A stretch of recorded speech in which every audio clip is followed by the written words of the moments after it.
Hello and welcome to the lectures for chapters 19 and 20. We're going to begin with chapter 19, the arts of East Asia, which include India, China, and Japan. This area of the world was actually in contact with Mesopotamia and Rome through a long trade network known as the Silk Road. The first area that we're going to talk about is India, and specifically the Indus Valley region. A civilization grew along the Indus River because of the availability of irrigation and transportation that the river provided. We also have Mohenjo-Daro, the most famous city in this area. It was known for stone foundations as well as paved streets. What we have of the artwork from this time period is few and far between because they don't bury their dead with objects, so we have little record of the artwork from this time. This is a small piece, torso from Harappa from 2000 BCE, and it's, like I said, it's small and it's made out of sandstone. It's softly modeled, meaning the body is kind of soft and rounded rather than kind of the idealized muscles form that we would have seen in cultures like Egypt. So you can compare these two and see how we have a kind of a soft rounded belly here. Even the hips are a little bit fleshy, whereas here everything is muscled and defined and idealized in a different way. So it's a different way of thinking of the body and seems almost fleshy. The relaxed abdomen indicates breathing exercises and could indicate the practice of yoga, which is all about self-control and mastery. And of course, breathing is very important in yoga.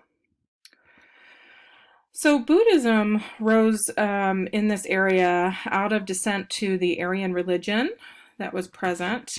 And it's based on this idea that the universe evolves in repeated cycles of creation and destruction, and there's one form of wisdom. They believed in social equality, as well as a personal path to the spiritual realm. Siddhartha Gautama was Buddha, and that word Buddha means awakened. They believed in cultivating a non-attachment from the world of desire through a path of moral and ethical behavior. You can be freed from the cycle of life, death, and rebirth through self-discipline and denial. This is the Great Stupa in Sanchi, India, from the 3rd century BCE to the 1st century CE.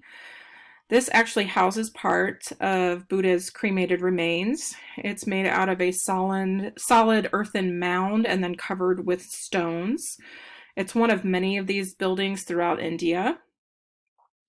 It has 600 inscriptions of donors who contributed to the creation of this site.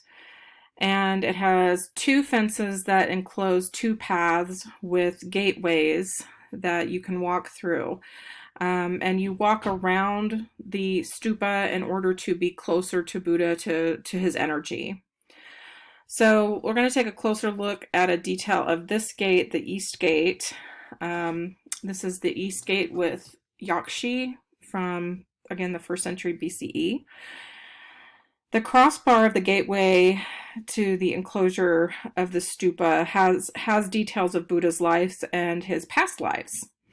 When we see Buddha represented on these very early pieces, we will see him represented symbolically because he, of course, has been released and has been enlightened and is released from the cycle of rebirth, so he doesn't have a physical form anymore. The female figure that we're seeing here is the Yakshi figure, who is a voluptuous female, a natural spirit that embodies fertility and abundance. So, of course, her breasts and pubic area have been exaggerated to indicate fertility. You can see how she's standing with her leg bent and pressed up against the trunk of the tree that she's standing next to, which is actually a birthing posture.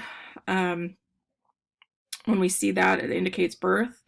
And then you can see that just by touching the tree, it is blooming and becoming very fertile. So again, a symbol of fertility. So, like I said, when we see Buddha, he's symbols instead of being a human form. So we'll see things like footprints or a parasol indicating his presence. Notice how she's represented as well as very voluptuous, rounded forms, very full forms. This is Buddha preaching the first sermon from 465 to 85. Comes from northern India. This body type that we're seeing is considered to be the perfect body form. You'll also notice how it's very unadorned. So the clothing that he's wearing is represented really kind of slightly just by like the line of the sleeves, the line of the neck, but it clings to the body and reveals the body underneath it. And no jewelry or anything because of this idea of self-denial. The first human form of Buddha came from the 1st century, and that's because Buddha was really regarded as a divinity and didn't have a physical form. So we see this a little bit later on in the history of Buddhism. This Buddha is in the meditation pose with his hands in the mudras or hand gestures. It's referring to the sermon at Deer Park, and you can see the deer right next to him in the background. So simplified mass of figure seems to push out from within as though the body is being inflated. So again, it has that kind of fullness to it that we're going to see throughout the art of Buddhism. So moving on to Hinduism. Hinduism replaced Buddhism as the dominant religion in India.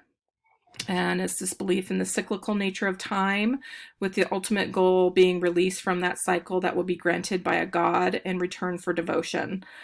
So there's 3 main deities in Hinduism: Shiva, the destroyer; Brahma, the creator; and Vishnu, the sustainer.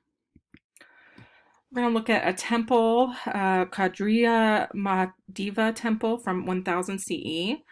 And the temple is going to be a major form of architecture in India.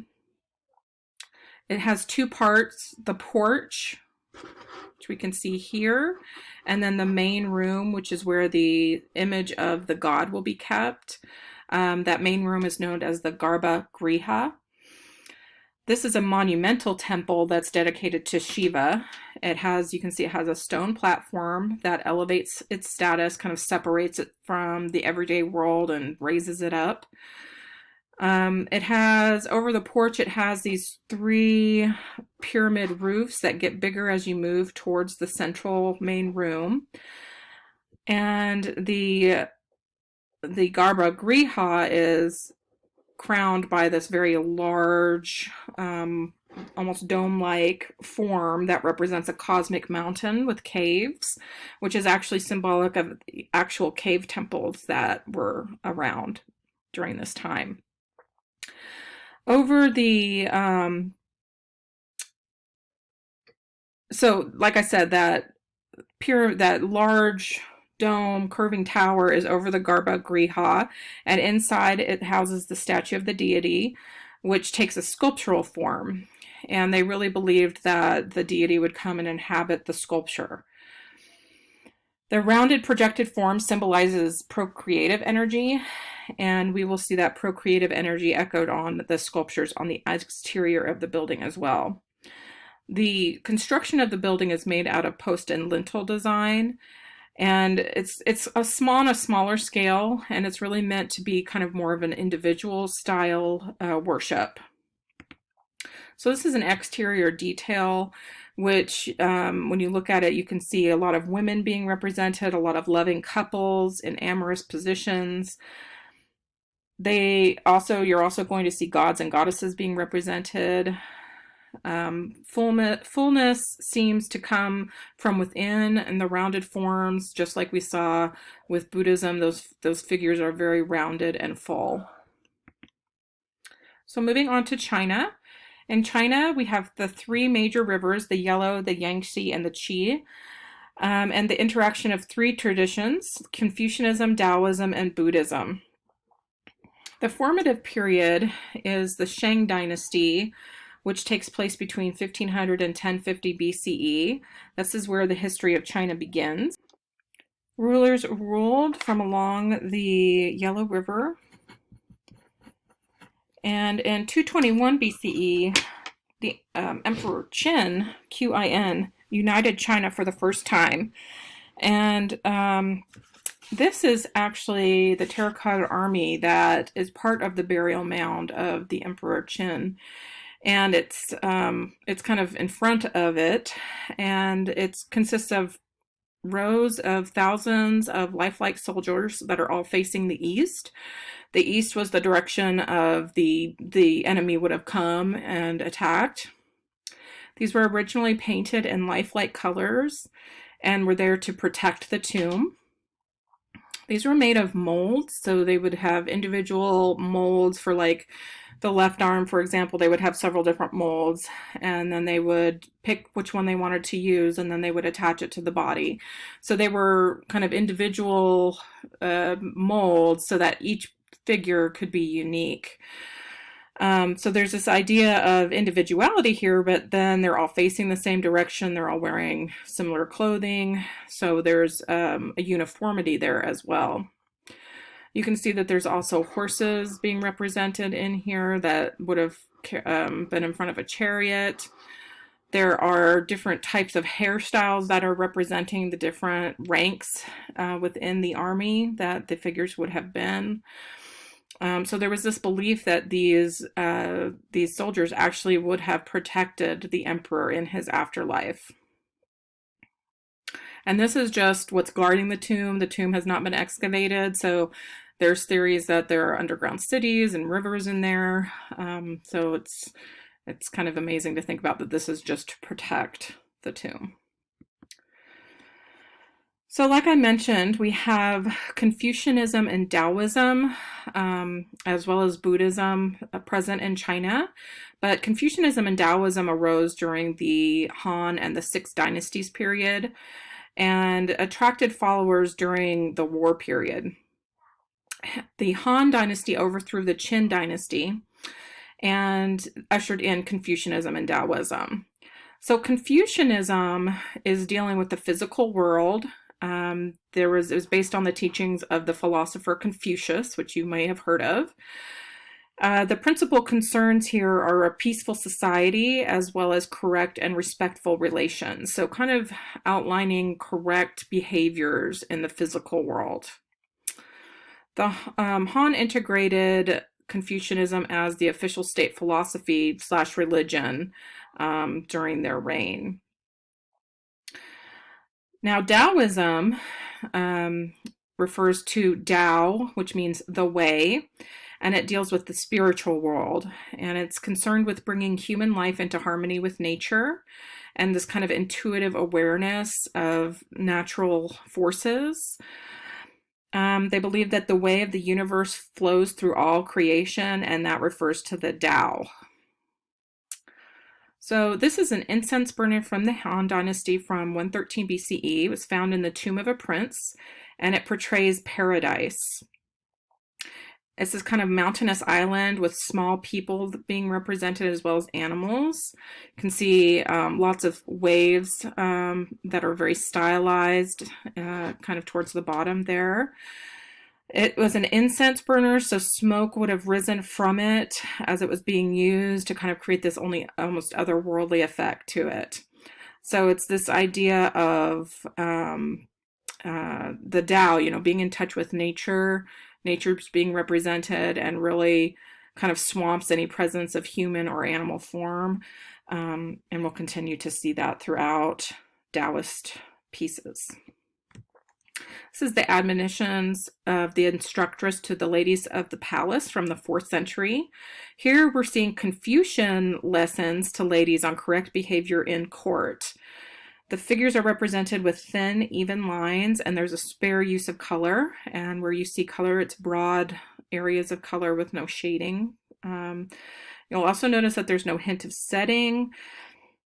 And the placement of the figures is what really represents depth. So we can see this figure and this figure, for example, kind of on the same level, same plane, and then this figure being overlapped by this figure, and higher up on the picture plane is being represented as further back in space. This is a solitary temple among clearing peaks by Li Cheng from 960.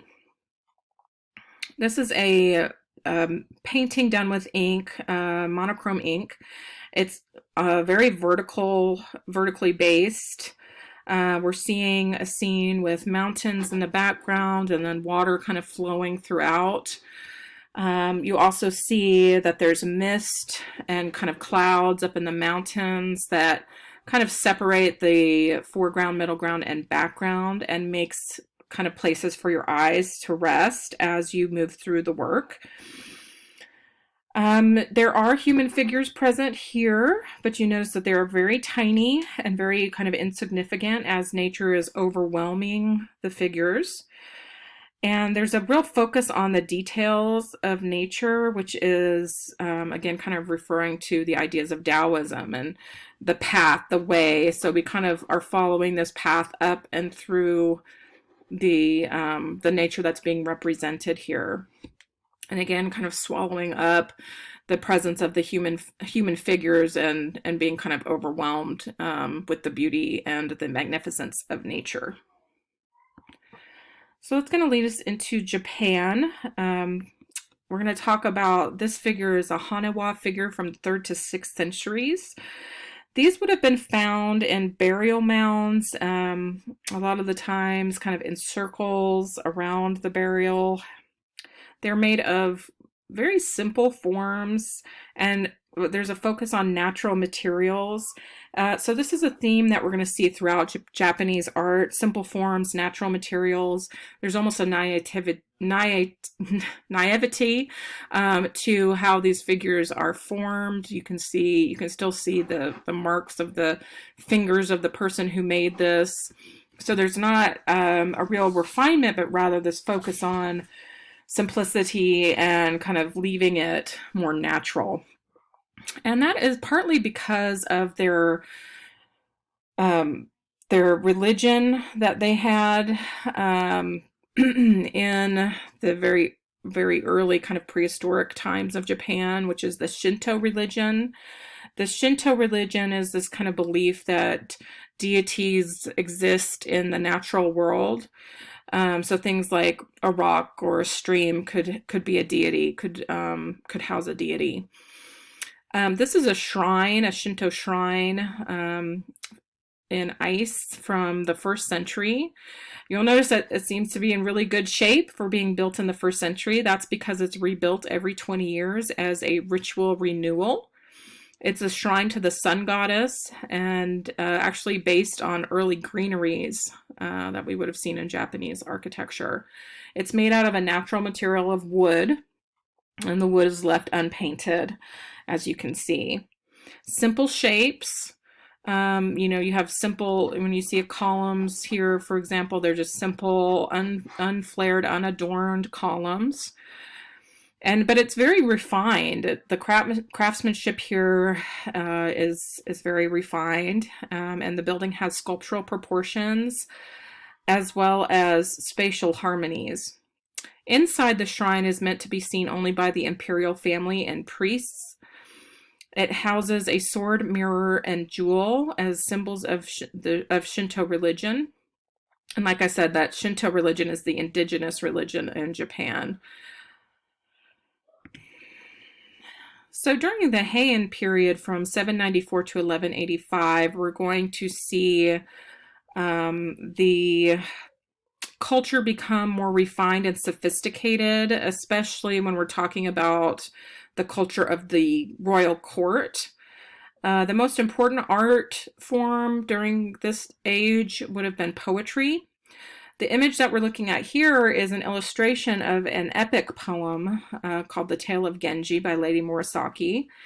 And it is a secular poem, a secular painting, so it doesn't have to do with religion, but it's basically telling of the lives and loves of Prince Genji. And it really became very popular and is one of the most loved literary classics in Japan. The technique that we're seeing in terms of kind of being able to see through the roof here, we're getting a bird's eye view. That is common in this era of Japanese painting, and it's a way of just being able to see what's going on inside the structure, not necessarily that the building doesn't have a roof or walls. If you look at the way the figures are represented, they're very serene, mask-like faces, very simple textiles, just linear, um, linear lines kind of depicting the drapery of the figures. And you're really not going to see a lot of emotion in this style of painting. It's really going to be shown instead of by face or gesture. It's going to be shown in the construction of the space of the building and of the where the figures are placed within that building.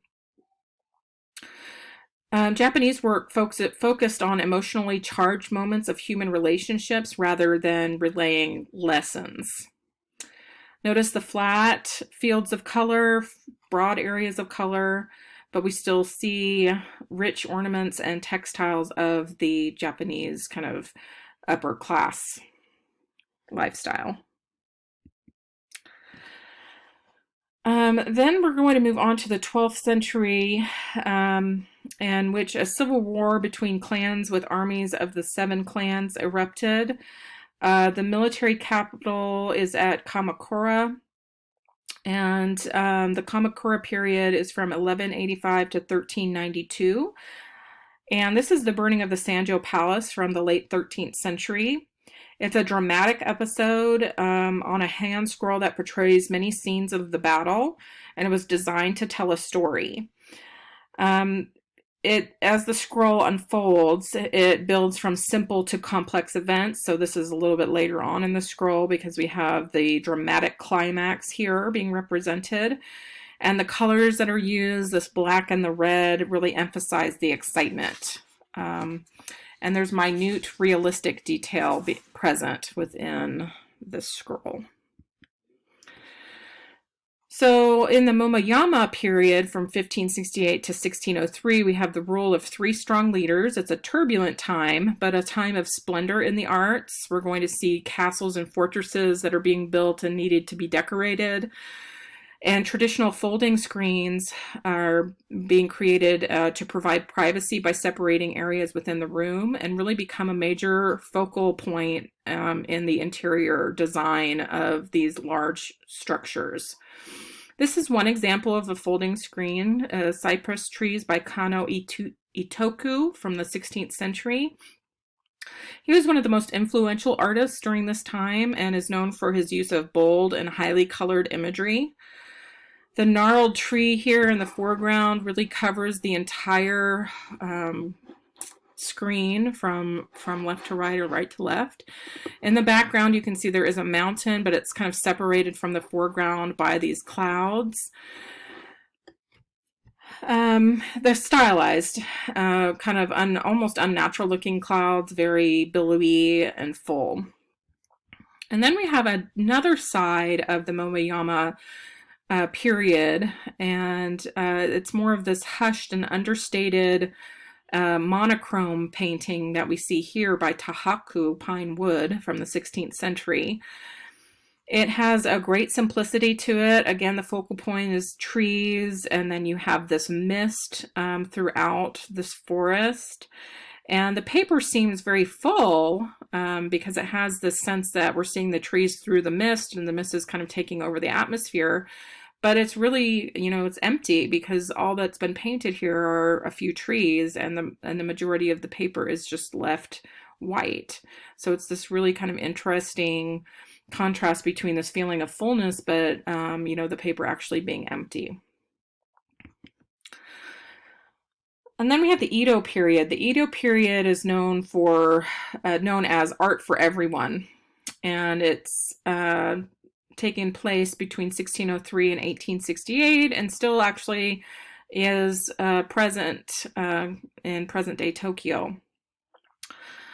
The popularity of woodblock prints becomes apparent during this time as a way of making cheaper art that could be seen by everyone, not just the people who are living in these great big palaces and fortresses. This is a piece called Reflected Beauty, 7 Beauties Applying Makeup by Utamaro from 1790. It has bold curving outlines and clear unmodeled shapes. There's an emphasis on the absence of shading, so we just see these bold areas of color. And you'll notice the composition is asymmetrical and kind of feels off kilter almost to us. That's because when we look at Western art and Western compositions, the figure will be mostly centered. So here the figure is thrust in from the right and cut off abruptly by the edge of the picture plane. So we're looking at the reflection, but then the figure here is kind of cut off in this almost odd angle. And that's something that will be very influential to Western art when we get into the late 1800s. Also during this time period, we're going to see the tea ceremony become very important. The appreciation of tea grew out of Zen Buddhism in Japan. And this is a tea bowl by Kyotsu from the late 16th century. And the tea bowl were part of rituals that were about the appreciation of nature and being spontaneous, but also austere. So these tea bowls were meant to focus your aesthetic attention on humble everyday objects, and they have this uneven surface that's meant to please both the eye and the hand. And the palette that you're going to see for these tea bowls will be very natural colors, like here we have the brown. So that's going to lead us to chapter 20, the arts of the Pacific and the Americas. So in Pacific culture, we're going to see contact largely cut off from the rest of the world until around 10,000 years ago. Cultures did not set aside places for care or enjoyment of art. Instead, art is used for religious rituals, civic life, and community functions. So we're going to first talk about the Pacific culture, and we're talking about Australia and Oceania. Oceania is made up of thousands of islands, and in this area we're going to see many different and unique cultures, but they are unified by several beliefs, such as the union of the Earth Mother and the Sky Father resulted in the creation of the world. We're also going to see a belief that ancestors are intermediaries between people and gods. And then the mana is going to be a spiritual power found in persons, places, or things. So this first image that we're looking at is an image of the Duk Duk Maskers from 1994. And masks are used to materialize spiritual beings. And the masks here are the Tubion, which are immortal female spirits from which the Duk Duk, or the male spirits, are born. You'll see that they're made a lot out of leaves, which again has this emphasis on nature. These are the stone figures from Easter Island from around 900. These are on the most remote of the Polynesian islands. Around 1,000 statues have been found. They're believed to be memorials to dead rulers or ancestors. But what we do know is that they were very important to the culture that created them because they were very difficult to erect. The average height of one of these figures is around 36 feet, and they weigh tens of tons each. They were destroyed, but they were actually restored in 1978. And they're well known by their red top knots as well as those white coral eyes. This is a Maori meeting house from New Zealand from 1999. So this house is really kind of symbolic. The house is the body of the Maori, which is their supreme deity. The ridgepole, as well as the spine and rafters, are the ribs of the deity. So when people have meetings here, the meeting is actually taking place within the god. So there's this idea of protection and the god sanctioning and giving authority to the people who are having the meeting. We also see ancestors carved into the walls. They're stylized. The eyes are made of shell and in order to catch the light. And then we also see a lot of pattern, kind of abstract patterning, and the patterns actually echo tattoos that would have been seen in native New Zealand. It's going to lead us to the Americas. And we're going to see people migrate from from the Siberian land bridge around 12,000 to 30,000 years ago into the Americas. So we're going to be talking about Mesoamerica, South and Central America, and North America. First of all, Mesoamerica is a region that extends north of Mexico Valley into Honduras. And the cultures that we're going to see in this area shared certain characteristics, such as the use of corn as a very important vegetable, pyramids. We're going to see the same calendar, deities, and rituals. We're also going to see a belief in human blood sustaining the gods and universe. So we're going to see human sacrifice in this part of the world. The Olmec civilization is considered the mother culture of Mesoamerica. And the structure that we're seeing here is part of Teotihuacan, which rose after the Olmec, so around 350 to 650. It's part of a large city, so it's 9 miles squared. And this is the center ceremonial complex, which has pyramids and temples, also known as the Avenue of the Dead. What we're looking at here is the Pyramid of the Sun from 50 to 200. It is made out of stone and brick and stands at 210 feet tall. So this is the largest period in this part of the world. And it's really seen as a symbolic mountain. There's a tunnel underneath that leads to an underground spring and a cave. Sources of water were really considered to be sacred in this part of the world. So building a pyramid over a sacred source of water is a way of kind of protecting it, but also lending reverence to it. Many Mesoamerican cultures believe that humanity came from a hole in the ground. So again, we have that being protected by this pyramid. The pyramid is aligned to face the sun on August 12th, which is the day, according to the Mayan calendar, that time started. So also in Teotihuacan, we have the Temple of the Feathered Serpent from the 2nd century. It's in a sunken plaza, and it's of a deity, this feathered serpent you can see in the foreground here. That's shared by many Mesoamerican cultures, but the meaning is unclear as to what that deity is or represents. But it's an aggressive head that's emerging from this kind of circle of feathers. In the background, you can see we have that feathered serpent, but then we also have this kind of googly-eyed deity that's being represented. This is the god of rain, and rain, of course, being essential to the civilizations in this part of the world. This is the palace and temple of the inscriptions from the 7th century, and it's the Mayan culture. Mayan emerged around 1000 BCE and flourished until 250 to 900 CE. This was a very advanced culture, and they studied astronomy, biology, mathematics. They had a really well-known calendar, and they had their own writing. These structures were built to impress. The ruler was actually buried underneath the temple. This is an administrative and ceremonial center. You'll notice that the palace has been set on raised platforms that has 2 levels. It has 2 levels, you can see here, and it has 3 courtyards within it as well. And then the temple here has been set on several raised platforms as well, as a way to kind of separate it from the surrounding kind of common world. When we see, you can see that the structure here has these columns, but they're squared off, so they're known as pillars. This is the east wall of Room 1 from Bonaparte in Mexico. Again, it's a Maya piece from 800. It's depicting events surrounding an heir getting the throne.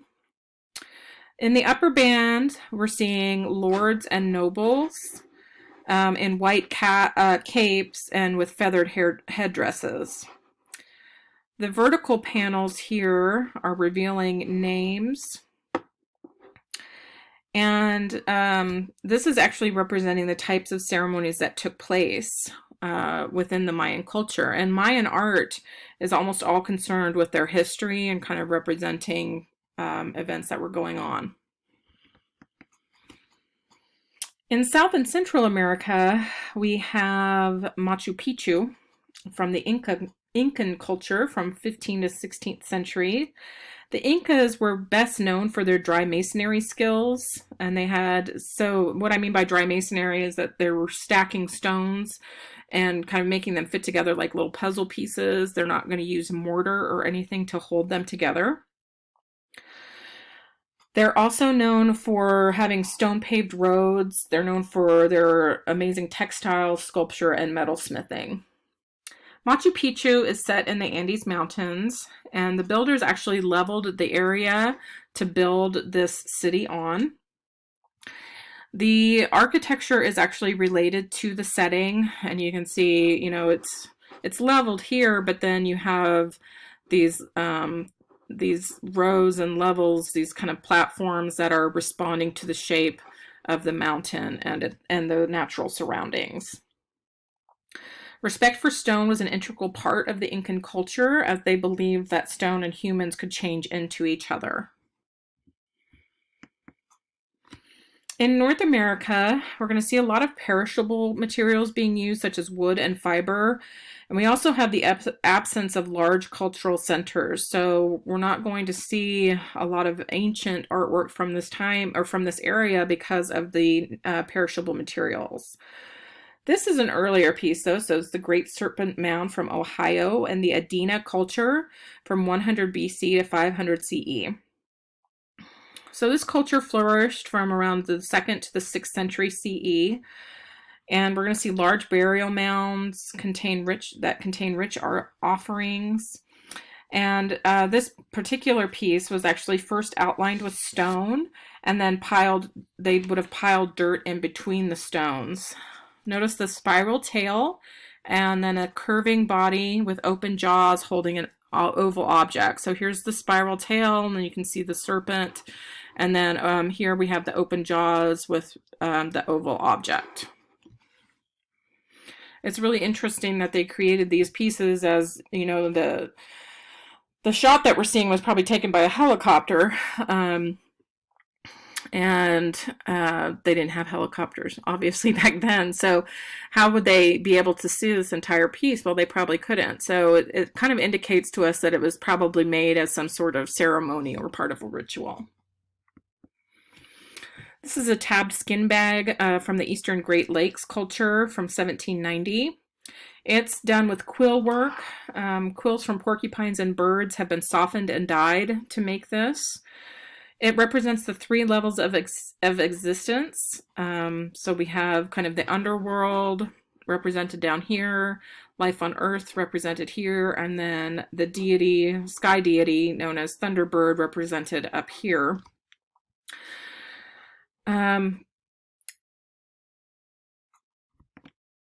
In the eastern woodlands, we're going to see more of a settled way of life, whereas in the plains, we're going to see more nomadic. Here we have Mesa Verde, which is a settlement that is urban. So it's like a little city here that's been built into a protective site under a cliff. So it could protect from weather, but also from enemies, because it is very hard to gain access to. It's protected. It has made up of more than 200 rooms that are both apartments and storage areas. It has 23 kivas, which are these rounded, sunken rooms. Those were originally roofed, and they would have had a ladder down into the middle, and they were for religious and ceremonial uses. This is made out of stone with adobe and timber. So that's going to bring us to the end of chapters 19 and 20, and I will see you for chapter 21.